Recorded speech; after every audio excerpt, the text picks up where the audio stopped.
Good morning everyone, আশা করব তোমরা সকলে ভালো আছো। বংশুস্মিতাস লাইফস্টাইলে তোমাদের সকলকে অনেক অনেক স্বাগত জানাচ্ছি।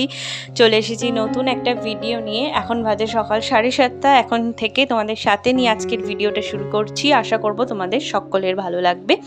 তো চলো, সবাইকে রাধে রাধে নিয়ে সকালটা শুরু করলাম গোপালের নাম নিয়ে। তো চলো, সুপ্রভাত, শুরু করা যাক। ঘুম থেকে উঠে চা বসিয়ে চলে এসেছিলাম গোপালকে দিতে। তো গোপালকে দিতে দিতে কারেন্টও চলে গেল, তাই তোমাদেরকে একটু লাইট ধরেই আর কি দেখালাম গোপালকে। আর এদিকে আমার চাও প্রায় হয়ে গেছে, এবার একটু ফুটে আসলে চাটা নামিয়ে নেব। আর সেই যে দুদিন একদিন বৃষ্টি হয়ে আবারও সেই আগের মতো প্রচণ্ড গরম পড়েছে। তো কি জানি বৃষ্টি হবে আদৌ কি না, বর্ষাকাল পড়বে কি না কি জানি। তো যাই হোক, চাটা বেড়ে নিলাম আমার হাজব্যান্ডের জন্য। তো ওকে দিয়ে আসি, তারপরে আমি ফ্রেশ হব। ফ্রেশ হয়ে তারপরে চা খাবো। আজকে সকালে উঠে একদম শরীরটা ভালো লাগছিল না, কারণ প্রচণ্ড পায়ে ব্যথা করছে। এর আগেও বলেছিলাম তোমাদেরকে যে খুব একটা ঠিক লাগছে না। তো আজকেও সেরকম লাগছে, তাই বসে আছি। আর ওইদিকে বাবা দাঁড়িয়ে আছে, বাবা কথা বলছে আমার সাথে, আর আমি বাবার দিকে বারবার তাকাচ্ছি। আর এখন হচ্ছে ফ্রেশ হয়ে চলে আসলাম চা খাবো বলে। আর চা হচ্ছে আমি এখন শেষ ব্যক্তি যে চা খাচ্ছি, বাদবাকি সকলের চাটা খাওয়া একদম কমপ্লিট। তো আমি চাটা খেয়ে এবারে যাব হচ্ছে কাজে। কাজ বলতে রান্নাবান্নার দিকে। এখন খুব মনোযোগ দিয়ে রান্নাবান্না করছি, আর বেশ ভালো লাগে আমার রান্নাবান্না করতে। তো যাই হোক, আগে একদমই ভালো লাগতো না রান্নাটা, আমার অন্য কাজ ছাড়া এখন রান্না করতে ভালো লাগে। তো যাই হোক, কালকের হচ্ছে ভোলা মাছ ছিল, আর আজকে হচ্ছে সোমবার, যেহেতু আজকে সমস্ত মাছ টাছ যা আছে সব খেয়ে ফেলবো, কারণ মঙ্গলবার দিন নিরামিষ, মাছ টাছ কিছু রাখবো না, তাই সবটা মাছই জলে ভিজিয়ে দিলাম। সাথে ছিল 3টে ইলিশ মাছের মাথা। তো ইলিশ মাছের মাথা দিয়ে আজকে কচুর শাক হবে, ভোলা মাছের ঝাল হবে, ডাল হবে, আর হচ্ছে দেখা যাক কি হয়। এই তো 3টে এখন উপকরণ আছে, তো এগুলো করব। তার আগে চলো তেলটা ঢেলে নিই। তো একদম মুদিখানা শেষের পথে আমাদের, যেহেতু 25-26 তারিখে মুদিখানা করা হয়, তো এবারে দেখছি তেল একদমই শেষ। তো আজকে এইটুকুই তেল আছে, তো যা তেল আছে মোটামুটি রান্না হয়ে যাবে। তো আজকে বিকেলে যাব মুদিখানা করতে, মাসিক যে মুদিখানাটা সেটা করার জন্য আজকে দুজনে যাব, বেরোবো। তাই যা আছে সব দিয়ে আজকের মোটামুটি করে রান্নাটা কমপ্লিট করে নিই। আর যা তেল আছে সমস্তটা ঢেলে নিলাম, এর মধ্যেই রান্না করার চেষ্টা করব যাতে আর আনতে না হয়, একেবারে বিকেলে আনবো। তো ভোলা মাছটা একদম বরফ টরফ ছেড়ে গেছে। এবার একটু নুন আর হলুদ মাখিয়ে নেব। নুন হলুদ মাখিয়ে আবার কিছুক্ষণ রেখে তারপরে ভাজবো। তাতে কি হয়, যতটা আর যদি কোনো জলটা বা বরফ থাকে তাহলে সেটা ছেড়ে যায় আর মাছটা লেগে যায় না কড়াইতে। তার জন্য আগে একটু নুন হলুদ মাখিয়ে রেখে দিলাম।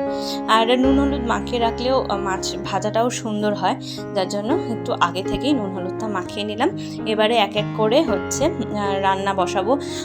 হচ্ছে ডাল করব ভাবছি, ডালটাও বসিয়ে দেবো। করম চা এনেছিল, মাসি এসেছিল, তো করম চা দিয়ে ডাল হবে, আর ভোলা মাছের ঝাল হবে, তার সাথে কচুর শাক হবে।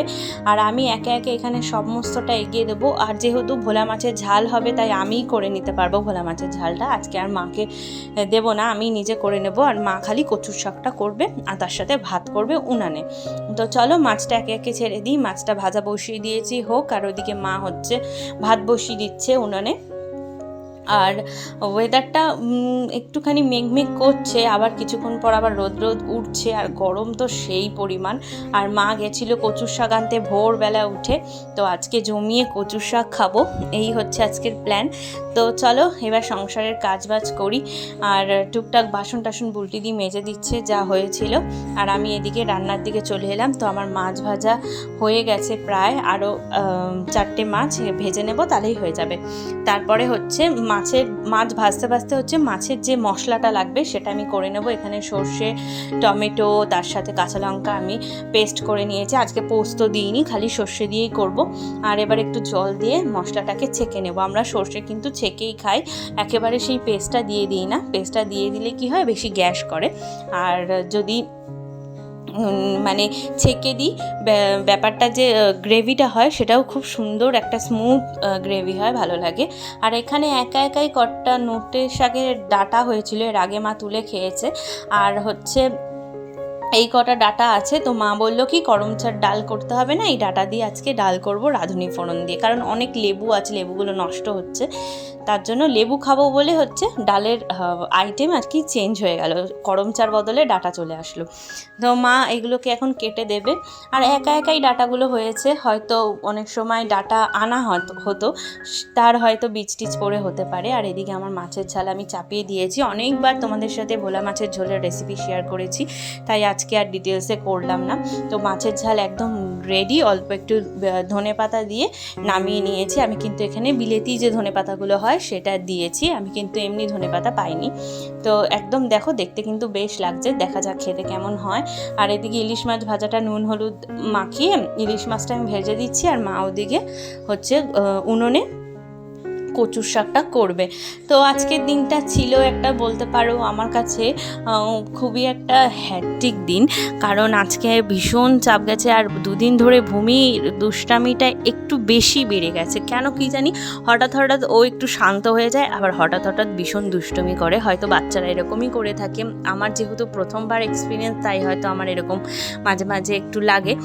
তো যাই হোক, ভূমি এত দুষ্টামি করছে যে আজকে সত্যিই আমার ভীষণ কাজের চাপ যাচ্ছে। একে তো ওর বাবা স্কুলে যাবে, তার মধ্যে তাড়াহুড়ো রান্না চলছে, আর তার মধ্যে ভূমি জল ঘাটা নিয়ে প্রচণ্ড মানে অসুবিধা করছে। তো বাচ্চা কাচ্চা নিয়ে সত্যি কাজবাজ করা খুবই কষ্ট, আর ওকে রেখে এই কলপাড়ে আসাও ভীষণ একটা টাফ কাজ বলতে পারো।